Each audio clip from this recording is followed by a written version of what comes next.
वैदिक शिक्षार प्रभाव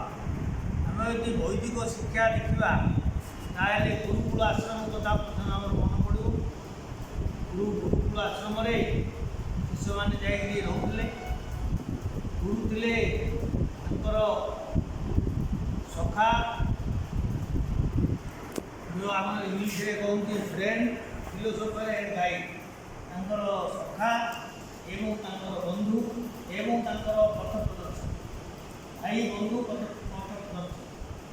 पिला से भितर भेदभाव नाला परावण था रजा पिला हो रजा पिला हो गौर पिला हो आम यहाँ कृष्ण सुदामा चरित्र आम जाचे रजा पिला गौर पिला से समस्ते एक केवल शिक्षा दिया चरित्र गठन करा चरित्र शिक्षा लाभ कर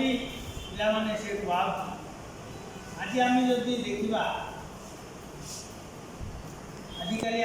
पितार भूमिका पिला किसी ना अधिकांश देखिए मार भूमिका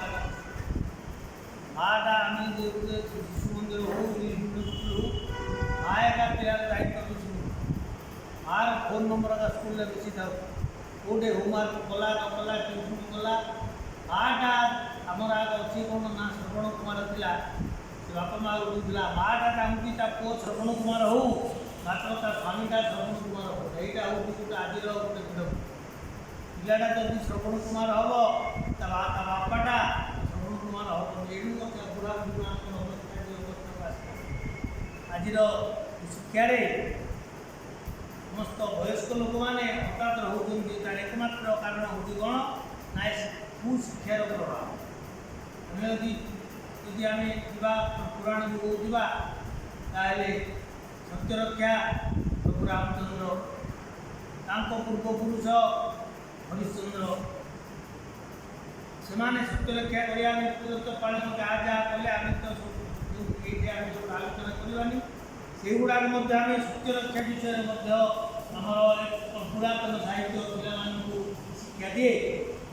यहाँ पिला आम सत्य विषय कहीपर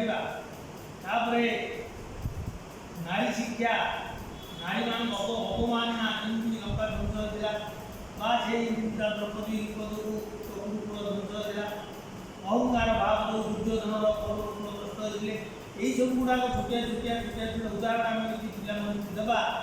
ताले पिलाने आमर जो वैदिक शिक्षा प्रभाव पड़ी पार आम जानते कुंतेर कारण माँ सहित पिलार ना कुंती बोले जाते ना कुंती पिला देवकी नंदन बोले बासुदेव बोली जाणी पकड़े कहीं ना माँ सहित पिलार पूरा आम जो देखा यीशुख्रीष्टर माँ मेरींग कूल यीशुख्रीष्ट अच्छे जहाँ माँ गोटे आदर करें माँ थे सर्वस्व से आम चित्र आम नजर पास महात्मा गांधी पुतली बाई प्रभाव कौन पड़ा शिवाजी माँ जीजाबाई प्रभाव कौन पड़ा युवा आम यदि लक्ष्य करवा माँटा हूँ प्रकृत में कौन पिलार प्रथम गुरु से यदि इच्छा कर पिला शुरुआत से नहीं पाए आम आसवा द्वितीय कौन ना ये गीतार कहले भगवान वैव मन आदर्श वै बुद्धि निवेश आमर 12 ये भक्ति योग कहले तुम यदि मनोनिवेश कर तुम यदि ध्यान कर तुम भगवान तार उद्देश्य कौन ध्यान बोले कौन ध्यान तुम जदि कर दिन 5 मिनट हो 3 मिनट हो 10 मिनट आस्ते आस्ते बढ़ सी बोले तुम मन एकाग्रता आसो ये भगवान सृष्टि भगवान कौन कौन तैयार करते महात्मा बुझीपार तार द्वारा कौन हम ना आउ गोटे श्लोक अच्छी ना कौन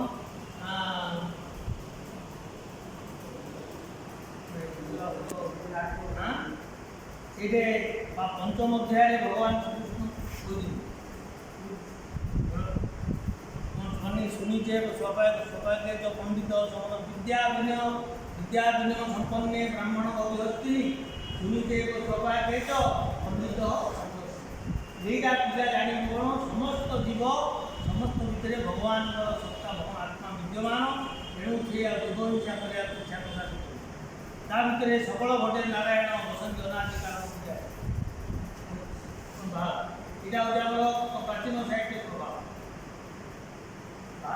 ଭାଗବତରେ ଶ୍ରୀମଦ୍ ଭାଗବତରେ କହିଲେ ଜଗନ୍ନାଥ ଦାସ ନା ଦୁର୍ଲଭ ନଳ ନର କଳେବର ନରକ ବିସ୍ତାର ହେଲେ ନରକ ବିସ୍ତାର ପାଇଁ ଆମକୁ ଦରକାର କ'ଣ ଜ୍ଞାନ। କେଉଁ ଜ୍ଞାନ ଲାଭ କଲେ ଆମେ ନରକ ବିସ୍ତାର କରିବା ଆମର ମୁକ୍ତି ହେଇପାରିବ। ତେଣୁ ସେଇ ଯଦି ଶିକ୍ଷା ଆମେ ଯଦି ସଚିନ୍ତା କରିବା ଆମେ ଯଦି କ'ଣ ଏଇ ମହାପୁରୁଷ ରାମଚନ୍ଦ୍ରଙ୍କ ପରି ଶ୍ରୀକୃଷ୍ଣଙ୍କ ପରି ଏଇ ଅର୍ଜୁନଙ୍କ ପରି ବା ଯେତେଗୁଡ଼ା ସବୁ ଯେତେଗୁଡ଼ା ସବୁ ବୀର ପୁରୁଷ ଥିଲେ ସେମାନଙ୍କର ଆଦର୍ଶ ଯଦି ଆମେ ଅନୁସରଣ କରିବା ତାହେଲେ ନିଶ୍ଚୟ ପିଲାଟି ଗୋଟେ ଉତ୍ତମ ନାଗରିକ ହେବ ଆଉ ତାଦ୍ୱାରା ସମାଜରେ ମଧ୍ୟ ଉନ୍ନତି ହେଇପାରିବ। ଏଥିପାଇଁ ମାଆର ଭୂମିକା ବା ବାପାର ଭୂମିକା ସର୍ବୋପରି ଆମର ପରିବେଶର ଆମର ଅଛି ପରିବେଶର ପ୍ରଭାବ ମଧ୍ୟ ପଡ଼େ। ଆମର ଏଠାରେ ଆଲୋଚିତ ପୁରାତନ ଶାସ୍ତ୍ର ବା ଆମର ପୌରାଣିକ ମହାପୁରୁଷମାନଙ୍କର ତାଙ୍କ ଉପରେ ପ୍ରଭାବ ଏତିକି ଆମେ ଆମର ବିଦ୍ୟାଳୟମାନଙ୍କରେ ଆମେ ଦେଖୁ ଯେ ଏଇ ପୌରାଣିକ ଗ୍ରନ୍ଥ ଉପରେ କିଛି ଆମେ ଶିକ୍ଷା ଯେ ଅନ୍ତର୍ଭୁକ୍ତ ହବ ବୋଲି ଆମେ ଦେଖିବେ ନା ସପ୍ତମ କ୍ଲାସରେ ଗୋଟିଏ ଖାଲି ବହି ରାମାୟଣ କଥା ଗୋଟେ ପାଠ ଆଉ 1 ରୁ 5 ସେ ପୌରାଣିକ ପିଲା ପୁରାଣ ବିଷୟ ଜାଣିବ ଶିକ୍ଷା ଯଦି ଏଇଟା ସାମିଲ କରିବା ଯଦି ମହାପୁରୁଷମାନଙ୍କ ବିଷୟ କହିବା ଯଦି ତାର ଇତିହାସ ଚରିତ୍ରମାନଙ୍କ ବିଷୟରେ କହିବା ଏବେ ଗୋଟେ ଛାଡ଼ିଲା ମୋବାଇଲରେ ଗଲା ବାବୁର ସବୁଆଡ଼େ କହିପାରିବେ ରାମଚନ୍ଦ୍ରଙ୍କ ବାପା ତା ବାପା କହିପାରିବେ। ତେଣୁ ଏଇଗୁଡ଼ାକ ହେଉଛି ଆମର ପିଲାକୁ ଆମେ ତାକୁ ଶିଖେଇବାକୁ ପଡ଼ୁ ସେଇଟା ଆମର ପାଠ ଭିତରେ ନାହିଁ। ଆଜିକାଲି ପିଲାମାନେ ମଧ୍ୟ ନଜରକୁ ଆମ ପିଲାମାନେ ପଚାରେ କ'ଣ ଏଇଟା ନା ତମେ IT ପାଠ ଜାଣିପାରିବ ତମେ କମ୍ପ୍ୟୁଟର ଜାଣିପାରିବ। ଏଇ ଯେଉଁ ବୟସ୍କ ଲୋକମାନଙ୍କୁ ପିଲାମାନେ ହତାଦର କରୁଛନ୍ତି କାହିଁକି ନା ତାଙ୍କ ପାଖରେ ସେଇ ଯେଉଁ ଆମର ପୁରାତନ ସାହିତ୍ୟର ସେଗୁଡ଼ା ତାଙ୍କ ପ୍ରଭାବ ତାର ପଡ଼ିନାହାନ୍ତି। ଆଜି ଗୋଟେ ଭଲ ଦିନ କାହିଁକି ଆଜି ହେଉଛି ନା ଭକ୍ତ ଆମର ଇଏ ସୁନ୍ଦର ଦାସ ଆମର ଆଜି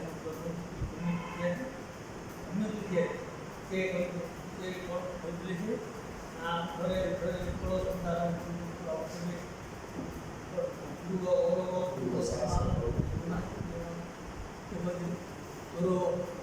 ପ୍ରାଣବିନ୍ଦୁ ଜାତି ପ୍ରାଣବିନ୍ଦୁ ପ୍ରାଣବିନ୍ଦୁ ପ୍ରାଣବିନ୍ଦୁ ମହାପୁରୁଷ